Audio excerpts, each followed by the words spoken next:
Shalom, peserta didik sekalian. Selamat bertemu kembali untuk mempelajari pendidikan agama Kristen dan budi pekerti. Kali ini kita akan membahas topik hak asasi manusia dalam perspektif Alkitab, diambil sebagai referensi Kejadian 1 ayat 26 sampai 30 dan 1 Raja-Raja 21 ayat 1 sampai 11. Peserta didik, sebelum kita membahas topik hak asasi manusia berdasarkan perspektif Alkitab, mari kita bersatu dalam doa. Bapa di surga, kami datang kepadamu bersyukur dan menyerahkan aktivitas kami hari ini. Kami akan belajar topik hak asasi manusia, kiranya Tuhan yang menolong dan memimpin kami. Terima kasih Bapa, dalam nama Tuhan Yesus kami berdoa. Amin. Peserta didik yang dikasihi oleh Tuhan, kali ini kita akan membacakan dan mendengarkan kompetensi dasar. Yang pertama, menerima demokrasi dan HAM sebagai anugerah Allah. Kedua, mengembangkan perilaku yang mencerminkan nilai-nilai demokrasi dan HAM. Tiga, memahami arti demokrasi dan HAM serta mengenali berbagai bentuk pelanggaran demokrasi dan HAM yang merusak kehidupan dan kesejahteraan manusia. 4. Membuat karya yang berkaitan dengan menerapkan sikap dan perilaku yang menghargai demokrasi dan HAM. Sedangkan tujuan pembelajaran, 1. Melalui metode cerita, peserta didik dapat memahami kisah orang-orang yang memperjuangkan demokrasi dan HAM. 2. Melalui metode ceramah, peserta didik dapat menjelaskan tugas dan tanggung jawab remaja Kristen dalam mewujudkan HAM. 3. Melalui metode diskusi, peserta didik dapat menemukan kasus dalam Alkitab tentang HAM ataupun pelanggaran HAM. 4. Melalui penugasan, peserta didik dapat membuat karya sebagai wujud kepedulian terhadap HAM. 5. Melalui kegiatan penugasan, peserta didik melakukan observasi terhadap praktik HAM di kalangan remaja.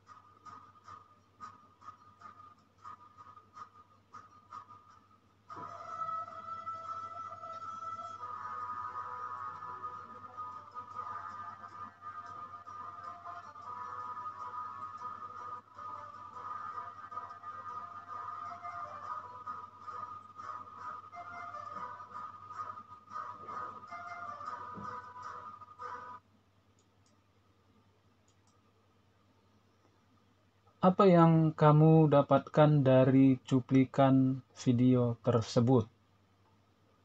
Kalau kalian searching di internet tentang pelanggaran HAM tahun 1998, maka di sana ataupun pada waktu itu terjadi gejolak yang luar biasa, bagaimana demonstrasi mahasiswa terhadap pemerintah oleh karena terjadinya pelanggaran HAM. Nanti kalian bisa tuliskan di buku catatan kalian masing-masing. Untuk pertanyaan bagi peserta didik, mengapa kasus-kasus pelanggaran HAM sulit untuk dituntaskan? Tentu ada banyak alasan. Nah, menurut kalian, apa alasannya sehingga kasus-kasus tersebut sulit untuk dituntaskan? Sekarang kita akan masuk kepada kisah pejuang HAM. Yang pertama, Aung San Suu Kyi, perempuan yang memperjuangkan terwujudnya demokrasi dan HAM di Myanmar ataupun Burma. tahun 1985 memperoleh gelar PhD dari School of Oriental and African Studies, Universitas London. Ia memelopori perjuangan menegakkan HAM dan demokrasi di Myanmar. Akibat dari kegiatannya tersebut, ia dipenjara selama 15 tahun. Pemerintah Myanmar menghadapi tekanan dari dunia internasional. Nah, ada orang-orang yang mempersembahkan hidupnya bagi perjuangan hak asasi manusia dan demokrasi. Salah satunya adalah Aung San Suu Kyi. Yang kedua, Rachel Lynn Corrie tahun 1979 sampai 2003. Anggota Gerakan Solidaritas Internasional, bertindak sebagai manusia perisai yang dibunuh oleh pasukan pertahanan Israel dengan sebuah bulldozer.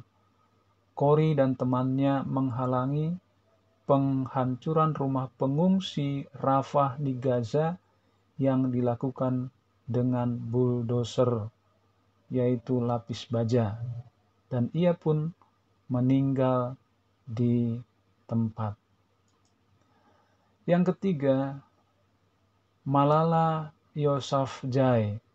Pada tahun 2009, Malala mulai menulis blog untuk radio Inggris BBC yang isinya adalah pengalaman hidup di bawah penindasan dan larangan Taliban untuk bersekolah. Malala aktif menyuarakan hak perempuan untuk memperoleh pendidikan sehingga ia dinominasikan untuk menjadi pemenang International Children's Peace Prize pada tahun 2011. Selain juga berhasil memenangkan National Youth Peace Prize, dapat menjalani kehidupan sebagai manusia merdeka. Pada tanggal 9 Oktober 2012, Taliban sengaja menembak kepala Malala saat berada di bis dalam perjalanan pulang dari sekolah. Namun, penembakan itu meleset dan mengenai dua temannya yang langsung terluka parah. Walaupun kepalanya terluka parah, namun Malala tetap konsisten menyuarakan hak perempuan untuk mendapatkan pendidikan. Dengan pendidikan, kaum perempuan dibukakan wawasannya agar dapat menjalani kehidupan sebagai manusia merdeka. Nah, peserta didik, berikanlah pendapatmu mengenai ketiga tokoh di atas dalam kaitannya dengan demokrasi dan hak asasi manusia. Menurut John Stott, martabat manusia diutarakan dalam kitab Kejadian 1 ayat 27 dan 28. Nah, kali ini kita akan membahas kesaksian Alkitab tentang manusia. Pertama, Allah menciptakan manusia menurut gambarnya. Kedua, laki-laki dan perempuan diciptakannya mereka. Ketiga, Allah memberkati mereka lalu berfirman kepada mereka, penuhilah bumi dan taklukkanlah itu. Nah, peserta didik sekalian, kita juga akan membahas 3 poin yang tadi sudah kita baca. Yang pertama, martabat manusia dalam hubungan yang unik. 1. Hubungan manusia dengan Allah. Manusia diciptakan menurut gambar ilahi, mencakup kualitas rasional, moral, dan spiritual. Yang membedakan manusia dari ciptaan lainnya. Manusia belajar untuk mengenal, memahami, serta taat pada perintahnya. Kebebasan untuk berpikir, berbicara, mengambil keputusan menurut hati nurani, semua berada dalam kaitannya dengan hubungan manusia dengan Allah. Nah, peserta didik sekalian, berikutnya kita akan memperhatikan hubungan antara manusia. Yang kedua, hubungan antara manusia. Allah menciptakan manusia sebagai makhluk sosial, sehingga ia juga memberkati relasi antar manusia. Dengan demikian, manusia memiliki hak untuk berelasi, bersahabat, berkumpul, dan mengemukakan pendapat.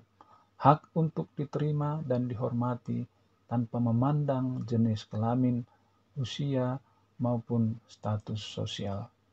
Nah, yang ketiga, hubungan manusia dengan bumi dan makhluk lainnya. Nah, itu juga penting kita perhatikan karena kita tinggal di bumi di mana makhluk hidup yang lain seperti hewan dan tumbuh-tumbuhan juga perlu dipelihara. Manusia diciptakan untuk mengolah bumi, berkuasa atas makhluk-makhluk lainnya, diberikan hak untuk bekerja, memiliki karir, hak untuk beristirahat, hak untuk memperoleh sandang, pangan, rumah yang nyaman dan sehat, memperoleh hak untuk bebas dari penyakit, kemiskinan, keterbelakangan, dan hak untuk menikmati udara dan air bersih. Nah, peserta didik, poin C, implikasi terhadap demokrasi dan hak asasi manusia. Implikasi dari tiga hubungan yang unik di atas adalah hakikat manusia sebagai makhluk bermartabat, merupakan pemberian Allah. Oleh karena itu tidak seorang pun dapat mengambilnya. Amsal 14 ayat 31 dinyatakan di sana, siapa yang menindas orang lemah, menghina penciptanya. Pelanggaran terhadap hak asasi manusia merupakan penghinaan terhadap pencipta. Dalam kitab Perjanjian Lama, banyak raja yang jatuh karena hukuman Allah. Mereka semena-mena terhadap rakyatnya. Nah, oleh karena kesemena-menaan mereka, maka Allah pun menjatuhkan hukuman kepada raja-raja di kitab-kitab Perjanjian Lama. Kita memperhatikan yang pertama, Raja Ahab yang merampas kebun anggur Nabot dan menerima hukuman dari Allah. Ia mati dan mayatnya tidak dikuburkan secara layak sehingga dimakan anjing di luar pintu gerbang kota seperti yang difirmankan Allah. Yeremia mengecam Raja Yoyakim yang menindas serta memeras rakyatnya demi membangun istana megah. Kitab Amos, Mika, Yeremia berisi seruan serta peringatan terhadap pemerintah, pemimpin maupun rakyat yang tidak bertindak sesuai dengan aturan serta bertindak tidak adil terhadap yang lemah dan miskin. Ketaatan, kasih, dan keadilan selalu menjadi terminologi penting dalam sejarah hubungan antara manusia dengan Allah. Jika manusia melakukan kejahatan terhadap sesamanya, maka Allah akan menegur, dan jika manusia tidak bertobat, maka Allah akan menghukumnya. Sebaliknya, jika manusia sadar akan kejahatannya, memohon ampun dan bertobat, maka akan terhindar dari hukuman Allah. Peserta didik sekalian,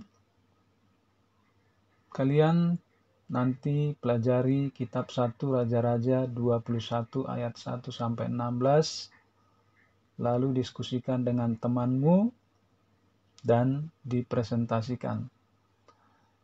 Yang pertama, apa hubungan isi kitab di atas dengan hak asasi manusia? Berikanlah tanggapanmu terhadap tokoh yang memerintah dalam kitab tersebut. bagaimana sikap dan perilaku Isabel sebagai istri yang dominan? Apakah ada contoh dalam kehidupan sehari-hari seperti yang diberikan ataupun yang dilakukan oleh Isabel? Berikanlah penjelasannya. Berikutnya, peserta didik, kita bisa pelajari kasus pelanggaran hak asasi manusia pada saat penggusuran warga Tionghoa Benteng di Jakarta. Penggusuran itu dilakukan disertai dengan kekerasan. Memang masyarakat salah karena membangun rumah di tanah yang bukan miliknya dan tidak diperuntukkan bagi pemukiman. Berikutnya ada cuplikan dari kejadian penggusuran masyarakat Tionghoa Benteng. Di atas tanah. Petugas akhirnya berhasil masuk ke pemukiman, namun warga lagi-lagi menghadang, sehingga Satpol PP hanya mampu merobohkan kandang ternak milik warga. Warga Cina Benteng ini rupanya bertekad mempertahankan rumah mereka sampai titik darah.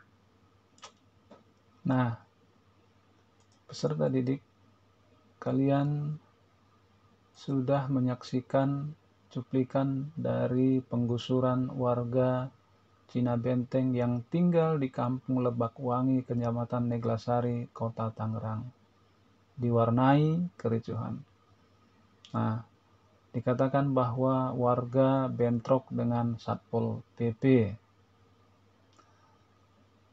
Alasan penggusuran adalah karena peraturan daerah nomor 18 tahun 2000 tentang keindahan, ketertiban, dan keamanan Kota Tangerang.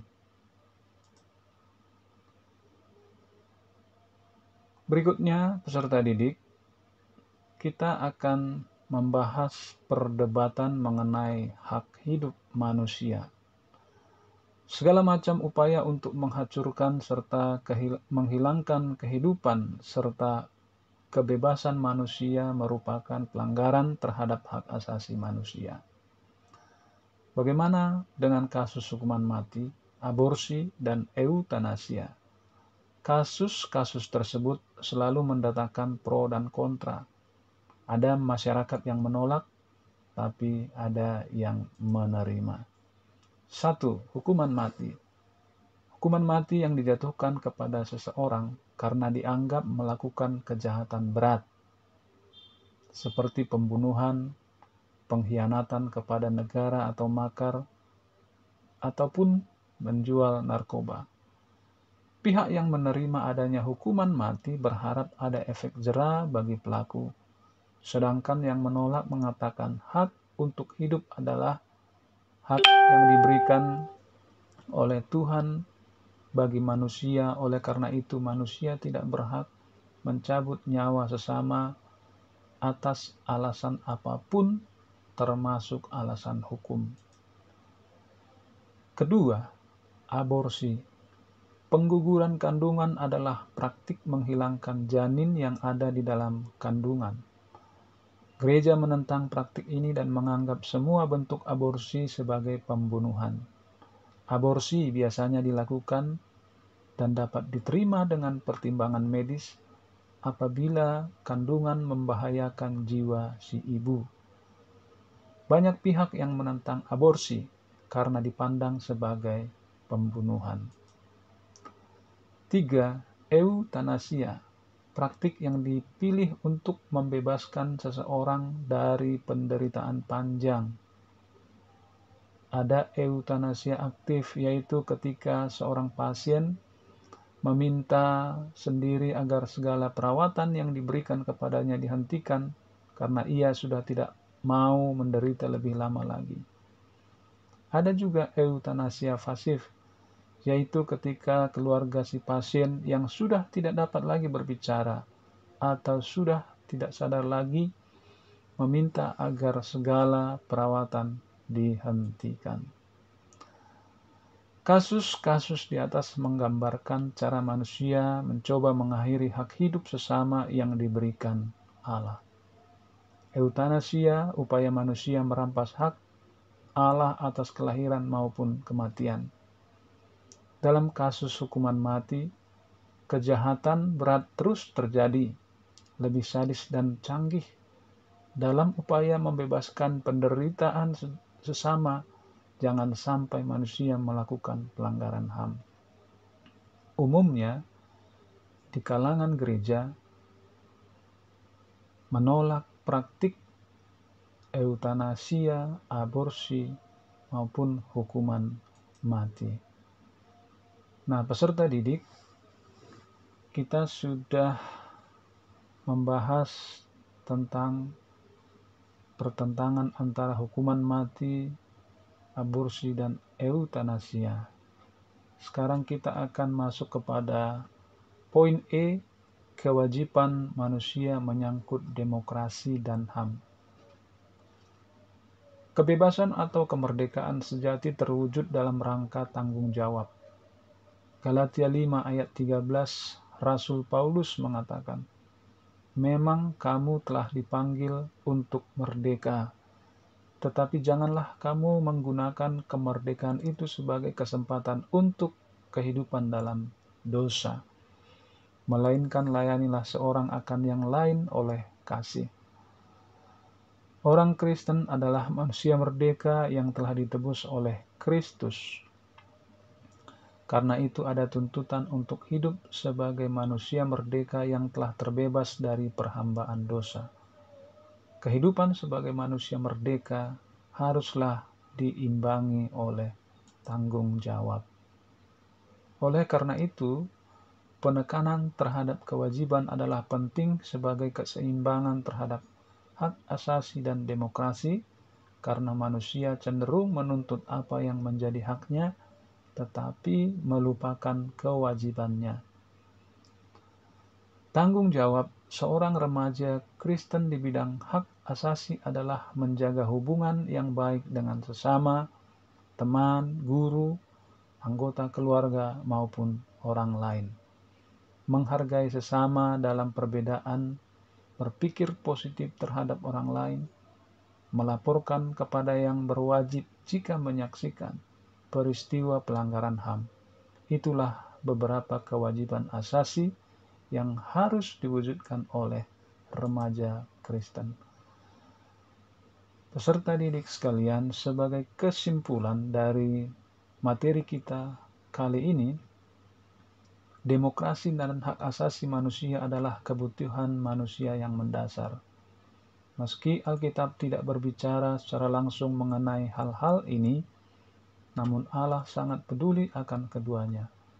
Ini disebabkan karena manusia sebagai ciptaan Allah sangat berharga. Diperlakukan ataupun memperlakukan sesama dengan semena-mena berarti juga menghina dan melecehkan Allah sendiri. Itulah sebabnya sangat penting bagi orang Kristen, termasuk remaja dan aktivis gereja, terlibat dalam kegiatan-kegiatan yang berkaitan dengan demokrasi dan hak asasi manusia. Sebagai tugas untuk kalian kerjakan nanti di buku tugas lalu dikirimkan kepada guru, yang pertama, apakah alasannya sehingga tokoh seperti Aung San Suu Kyi, Rahel Ellen Corrie, Malala Yousafzai gigih untuk memperjuangkan kepentingan orang lain? 2. Deskripsikanlah tugas dan tanggung jawab remaja Kristen dalam mewujudkan HAM. 3. Temukan dan diskusikanlah minimal 2 kasus dalam Alkitab tentang pelanggaran HAM dan berikan tanggapanmu. Selanjutnya, buatlah karya sebagai wujud kepedulian terhadap hak asasi manusia. Lalu yang terakhir, buatlah observasi terhadap praktik hak asasi manusia di kalangan remaja. Peserta didik sekalian, kita akan mengakhiri pembelajaran ini dengan doa. Mari kita berdoa. Tuhan, Engkau yang memanggil kami untuk mengasihi-Mu dan mengasihi sesama. dalam setiap aspek kehidupan kami. Kami berdoa bagi mereka yang terbelenggu perbudakan, agar menemukan kemerdekaan dan kebebasan kembali. Allah yang pengasih dan penuh karunia, dengarlah doa kami.